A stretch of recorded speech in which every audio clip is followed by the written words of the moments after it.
Sun international, Visakhapatnam, Hyderabad 8575795757. Andhra Pradesh రాష్ట్రంలో అసెంబ్లీకి కూడా రాకుండా పారిపోయిన వైఎస్ జగన్ కి తెలంగాణ ముఖ్యమంత్రి రేవంత్ రెడ్డి మాటలతో వాతలు పెట్టారు.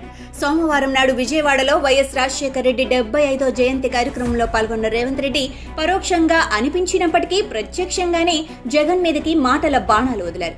ఈ సందర్భంగా రేవంత్ రెడ్డి మాట్లాడుతూ, చాలా మంది వైఎస్ రాజశేఖర రెడ్డి పేరు మీద ఉన్న అన్ని రకాల లాభాలు పొందారు.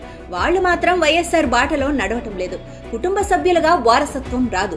ఆశయాలను మోసినప్పుడే వారసత్వం వస్తుంది. పేద ప్రజలకు అండగా నిలవాలని, రాహుల్ గాంధీ దేశానికి ప్రధానమంత్రి కావాలని వైఎస్ఆర్ ఆశయాలుగా పెట్టుకున్నారు.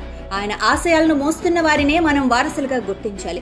వైఎస్ఆర్ పేరు మీద రాజకీయ వ్యాపారం చేస్తున్న వాళ్ళు ఆయన వారసులు కారు. వైఎస్ఆర్ ఆశయ సాధనలో నడుస్తున్న షర్మిలే ఆయన వారసురాలు అని రేవంత్ రెడ్డి అన్నారు. ఏపీలో ప్రతిపక్షం లేదు, ఉన్నదంతా పాలక పక్షమే. ఏపీలో బీజేపీ అధికారంలో ఉంది. బీజేపీ అంటే బాబు, జగన్, పవన్. ప్రతిపక్షమే లేని ఈ రాష్ట్రంలో షర్మిల ప్రతిపక్ష నాయకురాలుగా పనిచేస్తారు. ప్రతిపక్ష బాధ్యతని నిర్వహించాల్సిన వారు ఆ బాధ్యతని వదిలేశారు. ఆ బాధ్యతను షర్మిల స్వీకరించారు. వైఎస్ఆర్ వారసురాలు షర్మిల మాత్రమే. రాజశేఖర రెడ్డి వారసత్వాన్ని కొనసాగించేది షర్మిల మాత్రమే. 2009 నుంచి షర్మిల పోరాటం చేస్తున్నారు. ఆమెకు కూడా ఒక మంచి సందర్భం వస్తుంది. 2029లో రాహుల్ గాంధీ ప్రధాని అవుతారు. ఆంధ్రప్రదేశ్ రాష్ట్రానికి షర్మిల ముఖ్యమంత్రి అవుతారు అని రేవంత్ రెడ్డి అన్నారు.